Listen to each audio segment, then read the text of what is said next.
안녕하세요. 결혼한 지 4년 된 30대 여성이에요. 이렇게 사는 게 맞나 하는 회의감이 들 때면 남들은 어떻게 사나 하는 생각에 사연을 들으러 종종 오곤 했었는데 제가 제 이야기를 쓰는 날이 올 줄은 몰랐네요. 남에게 피해주지 않고 하루하루 열심히 살았다고 자부하는데 어머님 눈에는 제가 그저 남편을 조종하는 표독스러운 여편네로밖에 안 보이나 봅니다. 정말이지 허탈하기도 하고 마음이 안 좋네요. 남편과는 지금 작은 호프집을 하고 있어요. 여기는 서울이 아니고 지방이라 젊은 사람들이 놀 곳이 많이 없거든요. 그런데 근처에 대기업 공장이 있다 보니 젊은 사람들이 많이 살고는 있고요. 그래서 저희가 그 덕을 톡톡히 보고 있네요. 한 달에 남편과 저 두 사람 몫으로 2천 정도는 가져가고 있거든요. 물론 이렇게 말하면 금방 재벌되겠다고 빈정대는 사람들도 있는데 저희 한 달에 하루 쉬면서 일하고 있어요. 솔직히 저도 사람이니 때로는 너무 지치고 힘들어서 메뉴를 줄일까 쉬는 날을 늘릴까 별별 생각을 하곤 합니다. 하지만 또 통장에 찍히는 돈을 보고 있으면 그런 선택을 내리기가 쉽지 않네요. 처음 이 일을 시작할 때 돈으로 워낙 마음고생을 해서 그런 것 같아요. 사실 처음 결혼할 때만 하더라도 저희가 이렇게 장사를 하게 될 줄은 몰랐어요. 저는 저대로 남편은 남편대로 직장 생활을 하고 있었으니까요. 다만 제 직업은 그렇게 돈이 되는 일은 아니었습니다. 작은 출판사에서 그림작가로 일하고 있었는데 월급은 200 남짓이었고 그나마 외주 의뢰가 들어오면 4, 50 정도 더 버는 수준이었거든요. 반면에 남편은 3교대 생산직으로 월에 400 정도는 벌고 있었어요. 그래서 결혼할 때도 남편은 모아둔 돈이 1억 정도로 저희 2배 가까이 되더라고요. 하지만 결혼하고 얼마 지나지 않았을 때였습니다. 남편이 다니던 공장이 대대적으로 부서 개편을 했는데 그 과정에서 몇몇의 사내 조직이 문제가 되었던 모양이에요. 그리고 남편은 그 조직들 중 한 곳에 억울하게도 같이 일하는 팀장의 강요로 이름만 올리고 있었다는데 그게 화근이 되어 하루아침에 직장을 잃게 되었습니다. 결혼 당시 서로가 모아두었던 돈은 전부 다 집을 사는데 끌었었기 때문에 당장 다음 달부터 어떻게 먹고 살아야 할지 암담했어요. 그나마 결혼 생활을 하면서 다달이 제가 모아둔 돈이 있긴 했지만 언제까지 버틸 수 있을지 알 수 없었으니까요. 특히나 지역 특성상 대기업 공장은 남편이 다니던 곳 한 곳이 전부였거든요. 물론 작은 공장에 간다면 갈 수야 있었겠지만 월급부터 처우가 완전히 다를 건 안 봐도 뻔한 일이었고요. 그리고 까놓고 말해서 그나마 월급이 적지 않았으니 3교대여도 참고 다녔던 거지. 옆에서 지켜보니 3교대로 일을 한다는 게 말처럼 쉬운 일이 아니었어요. 남편 얼굴은 늘 푸석푸석했고 생기가 없었으니까요. 그러다가 우연히 인터넷에서 어떤 호프집에 관한 영상을 보게 되었는데 직감적으로 이건 되겠다 싶더라고요. 그리고 이참에 나도 돈 안 되는 직장은 그만두고 진짜 한번 치열하게 살아보자 하는 생각을 하게 되었지요. 그래서 남편에게 장사를 해보자 했습니다. 당신도 나도 경험은 없지만 어떻게든 한번 해보자고요. 그런데 문제는 자본이었어요. 알아보니 최소한 7천만 원은 든다던데 그때 제 수중에 정말 영혼까지 싹싹 털어도 2천만 원이 최대였거든요. 사는 집을 담보로 대출을 받을래도 이미 받은 대출이 있어서 상황이 여의치가 않았고요. 그러자 남편이 하는 말이 어머님 아버님께 한번 부탁을 해보자대요. 이번만큼은 도와주실 거라면서요. 남편이 그렇게 생각한 데는 그럴 만한 이유가 있었어요. 사실 남편이 어려서부터 아주버님한테 많이 치여서 자랐거든요. 남편 말에 의하면 어머님이 아주버님 대학원 가야 한다고 남편더러 대학에 가지 말고 취직을 하라고 하셨답니다. 한 번에 자식 2명 학비를 내줄 능력은 못 된다면서요. 그리고 저희 남편 말이지요. 좋게 말하자면 사람이 순하고 남의 마음을 잘 헤아리는데 즉 자기 밥그릇을 잘 못 챙겨요. 무슨 말이냐면 어머님 속상하실까봐 어머님께 싫다, 대학에 가고 싶다 소리를 못했다는 거예요. 그런데 왜 저희 어머님이 아주버님만 그렇게 싸고 도셨냐고요?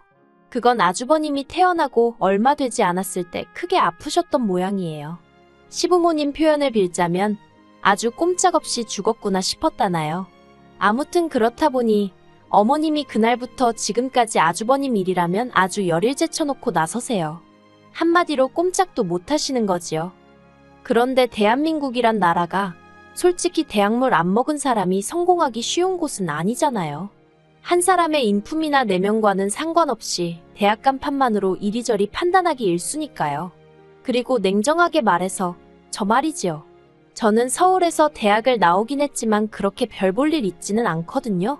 그런데도 사람들이 제가 졸업한 대학 이름만 듣고도 대단하다며 치켜 세워주는 일이 자주 있었습니다. 그리고 그럴 때면 정말이지 부끄럽기도 하고 몸둘바를 몰라 했어요. 하지만 남편은 대학 간판이 없다 보니 구구절절 자기가 무슨 일을 하고 얼마를 벌고 설명을 해야 하는 일이 잦았고 그럼에도 불구하고 무시를 당하는 일이 종종 있었다네요. 그래서 그 일로 어머님한테 서운한 마음을 갖게 된 거고요. 아무튼 남편은 그동안 이래저래 매번 양보만 하고 살았으니 이번만큼은 자기가 한 번만 도와달라고 해보겠다대요. 처음 부탁하는 건데 설마 모른 척 하시겠냐면서요. 하지만 저는 별로 기대는 하지 않았어요. 저희 결혼할 때도 10,000원 한 장 안 보태주셨으면서 천명절에 제사비로 100만 원을 내놓으라 하셨던 분들이셨으니까요. 그리고 며칠 뒤 시댁에 갔던 남편이 아니나 다를까 아주 죽상을 하고 집에 돌아왔습니다. 어머님이 정말 1초도 걸리지 않고 그냥 무조건 안 된다고 하셨대요. 돈 없다면서 장사는 뭐 개나 소나 하냐고 그러셨다나요. 어머님 말씀이 아예 틀렸다고는 생각하지 않아요. 하지만 남편이나 저나 마음이 상했던 건 아무나 못하는 장사를 아주버님은 몇 번이고 했었다는 거지요. 그것도 어머님 아버님 돈으로요. 나중에서야 알게 된 일이지만 제가 남편과 결혼할 때만 하더라도 시부모님 두 분이 사시던 집은 어머님 명의로 된 자가였거든요. 그런데 언젠가 이사를 하시길래 집을 왜 줄여가시지 했더니 글쎄 아파트를 팔아서 아주버님 사업자금을 2번이나 대주셨더라니까요. 결국 저희는 친정부모님께 손을 벌렸습니다. 솔직히 친정부모님도 작은 가게를 운영하고 계시긴 했지만 노후가 완벽히 준비되었다곤 볼 수 없는 상황이었어요. 그런데 친정부모님이 선뜻 5천만 원을 빌려주시대요. 그게 가게를 담보로 했었다는 건 한참 후에서야 알게 되었고요. 이후로 저희는 정말 불철주야 열심히 살았습니다. 자기 사업하면서 고생 안 하는 사람은 없을 테니 그걸로 어디 자랑하자는 건 아니지만요. 남편은 새벽 2시까지 가게를 지켰고 새벽 5시에 다시 장을 보러 나가는 일상을 반복했어요. 저는 저대로 집안일을 오롯이 떠안게 되면서 오전 내내 집 청소에 빨래에 밀린 살림을 하고 점심부터는 남편과 함께 가게를 지켰습니다. 그러니 돈이 안 벌릴 수가 없었고 쓸 시간이 없었기에 자연스레 모이는 상황이었지요. 하루는 제가 목욕을 하다 제배를 봤는데 똥배는 온데간데 없고 소위 가죽만 남아있더라니까요. 남편 얼굴도 들여다보니 남편도 남편대로 정말 얼굴이 반쪽이 됐더군요. 정말 고생을 많이 했어요. 그리고 지난해 저희는 친정부모님께 빌린 돈도 갚았을 뿐만 아니라 가게도 확장을 하게 되었습니다. 어머님도 어떻게 아셨는지 연락을 해오셨는데 알고 보니 남편이 어머님께 보란듯이 자랑하고 인정을 받고 싶었는지 먼저 연락을 한 모양이더라고요. 그리고 그때부터 어머님의 태도가 눈에 띄게 달라지대요. 처음에 저희가 장사를 시작했을 때만 하더라도 어디 얼마나 버티나 두고 보잔 식으로 콧방귀를 뀌시던 분이셨는데 언젠가부터 일주일에 서너 번은 먼저 전화를 걸어 남편 건강을 잘 챙겨주라는 등의 잔소리를 하지 않으시나 가게 매상은 왜 또 그리 궁금해하시는지. 솔직히 저도 1~2살 어린애도 아닌데 어머님의 속내를 아예 몰랐겠어요? 순수한 마음으로 그러시는 게 아니라는 생각에 거리를 둘 수밖에 없었습니다. 그리고 그런 와중에 지난 달이었어요. 친정부모님과 모처럼 외식을 하려고 친정을 찾았는데 남편이 먼저 친정아버지 칠순 이야기를 꺼내더라고요. 당연히 저도 기억은 하고 있었고 어떻게 챙겨드려야 하나 그런 생각도 하고 있긴 했지만 솔직히 남편에게 어떻게 말문을 열어야 할지 살짝 고민을 하고 있었거든요. 그런데 남편이 먼저 친정부모님께 여행을 가고 싶으신지 아니면 뭐 필요한 건 있으신지 하고 여쭤보대요. 그러자 친정부모님께선 필요한 것도 없고 상관없으니까 신경 쓸 거 없다며 물어봐 준 것만으로도 고맙다고 웃음을 보이셨어요. 하지만 남편이 보인 반응은 생각지도 못한 것이었습니다. 남편은 그렇게 나오실 줄 알았다면서 벗어두었던 자켓을 가져오더니 그 안주머니에서 은행 봉투를 꺼내더라고요. 그 봉투를 친정부모님께 드리면서 부족하면 말씀하시라는데 친정부모님께서 용돈이냐며 처음엔 좋아하시면서 받으셨거든요. 그런데 친정아버지께서 봉투를 열어보시더니 깜짝 놀라셔서는 이게 얼마냐며 이렇게 많이 안 줘도 된다고 손사래를 치시는 거예요. 그리고 그 안에는 5만원짜리 두 묶음, 1,000만원이 들어있었습니다. 저도 저대로 놀라서는 이러지도 저러지도 못하고 있는데 남편이 그냥 자기가 드리고 싶어서 드리는 거라며 아무튼 좋은 의미로 옥신각신 받으셔라 못 받는다 몇 번의 실랑이가 오가다가 결국 남편이 이겼어요. 그리고 어쩌다인지는 모르겠지만 이 이야기가 어머님 귀에도 들어간 모양입니다. 저는 안 했으니 남편이 했다 싶지만 못하러 그런 소리를 한 건지 아무튼 어머님이 몹시 화를 내시더라고요. 장사가 그렇게 잘 된다면서도 당신한테는 돈 100만원 주질 않았으면서 어떻게 처가에다 1,000만원을 냅다 줄 수 있냐고 제정신이냐고요. 그러자 남편이 보인 반응도 보통이 아니었습니다.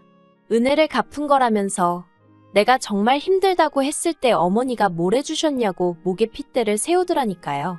저는 중간에서 속으로 고래싸움에 새우등 터진다더니 내가 딱 새우꼴이네 그러고만 있었어요. 몸을 사리고 있던 거지요. 하지만 아니나 다를까 그 불똥이 저에게 튀었습니다. 어머님께선 당신이 아무리 생각해봐도 그 순하고 부모 말이라면 껌뻑 죽던 당신 아들이 저러는 건 다 저 때문이라고요. 급기야 어머님은 말 그대로 머리를 싸매고 드러누우셨어요. 상황이 최악으로 치닫게 된 거지요. 그리고 저희 남편, 솔직히 심성 자체가 착한 사람이거든요. 그러니 그런 어머님을 끝내 모른 채 하지 못하고 죄송하다 마음 푸시라며 숙이고 들어가대요. 자식이기는 부모 없다지만 자식도 때로는 부모의 마음을 헤아려 드려야 하잖아요.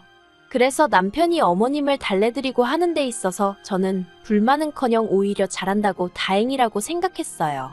그런데 저희 어머님은 그때를 마치 기회라고 생각하신 건지 이참에 남편을 다시 휘어잡으려 드시대요. 남편더러 장사하는 데서 저를 빼고 아주버님을 데리고 하라셨거든요. 제가 남편한테 나쁜 영향을 주는 것 같다면서요. 남편은 그런 어머님께 제가 아니었으면 이만큼 해내지 못했을 거라고 여기까지 오지도 못했을 거라고 몇 번이고 설명을 드렸답니다. 하지만 어머님께선 그마저도 제가 마치 남편을 세뇌시켰다는 식으로 치부하시면서 급기야는 저와 어머님 둘 중 한 사람을 고르라는 말도 안 되는 소리를 하시더래요. 남편이 그런 게 어딨냐고 말도 안 되는 소리 좀 하지 마시라고 했는데도 계속해서 한 사람만 고르라고 강요를 하셨다나요. 그래서 남편도 결국엔 그러면 자기를 믿고 시집온 저를 골라야지 않겠냐고 그랬고요. 그리고 그런 남편의 어머님이 화가 단단히 나셔서 그런 건지? 아니, 솔직히 무슨 정신으로 그러신 건지 지금도 정말 모르겠는데 말이지요. 글쎄, 저희 친정에 연락을 하셨더라니까요. 어머님이 저희 친정어머니더러 사위가 못 빠지게 일해서 번 돈인데 그렇게 홀랑 가져갈 수 있냐면서 양심도 없다고 당장 당신 계좌로 돈을 돌려보내라 하셨답니다. 당신이 저희한테 돌려주시겠다면서요. 정말이지. 저희 친정어머니가 상황 설명을 하시는데 목소리가 덜덜덜덜 떨리는 게 전화기 너머로 생생하게 느껴지대요.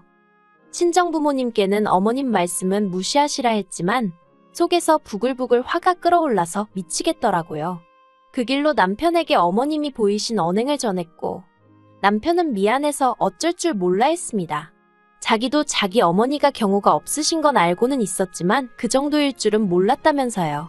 그리고는 바로 저희 친정을 찾아서는 죄송하다고 몇 번이고 머리를 숙이는데 저희 친정부모님이 괜찮다 하셨지만 솔직히 남편에게도 친정부모님에게도 무척 불편한 상황이었지요. 저는 저대로 친정부모님 마음 상하셨을 걸 생각하니 남편 잘못이 아닌데도 남편이 꼴도 보기 싫었고요. 며칠 뒤 저희 부부는 시댁으로 향했습니다. 어머님께 저희 친정부모님께 경우 없이 행동하신 거에 대해서 사과해달라고 정중히 부탁드렸어요. 저희 친정부모님 마음도 상하셨고 사위로서 어머님 아들 체면도 살려주셔야 할 거 아니냐고요. 그런데 저희 어머님이 보이신 반응은 가관이었습니다. 마누라한테 눈 돌아간 자식 체면을 당신이 왜 챙겨줘야 하냐면서 그렇게는 못하신다 하셨거든요. 그러자 남편이 정말 이대로 영 끊어도 좋다는 거냐며 목소리를 높였고 어머님은 어머님대로 영 끊으려면 끊으라고 당신은 아쉬울 것 없다는 막말을 퍼부으시대요. 그렇게 어머님과 남편 사이는 틀어질 대로 틀어져 버렸습니다. 저나 남편은 그저 가게가 안정되고 먹고 살만해지면 양가 부모님 잘 챙겨드리면서 살고 싶은 마음뿐이었는데 어쩌다 일이 이 지경이 된 건지 모르겠어요. 하지만 남편은 남편대로 그간 아주버님에게 치여서 자란 것도 억울한데 자기가 제일 힘들 때 어머님이 자기를 모른 채 한 게 그렇게 잊혀지지가 않는다고 하더라고요. 솔직히 남편 마음에 진 응어리를 제가 감히 어떻게 풀어라 마라 할 수 있겠어요? 그저 하루빨리 어머님이 먼저 남편에게 손 내밀어 주시길 바랄 뿐입니다. 아, 그리고 친정부모님은 결국 그 1,000만 원을 돌려주셨어요. 어떻게 돌려줄지 고민 중에 이런 일이 생겼다며 무척 씁쓸해하시대요. 그래서 지금 남편과 어떻게 더 큰 선물을 해드릴지 이야기 중이에요. 솔직히 친정에 잘해주는 남편을 보고 있으면 고맙기도 하고 한편으론 시부모님 생각에 마음이 무겁기도 하고 제 입장에선 참으로 복잡할 뿐입니다. 그래도 제가 함부로 나설 자리는 아닌 것 같아서 조용히 있으려고요.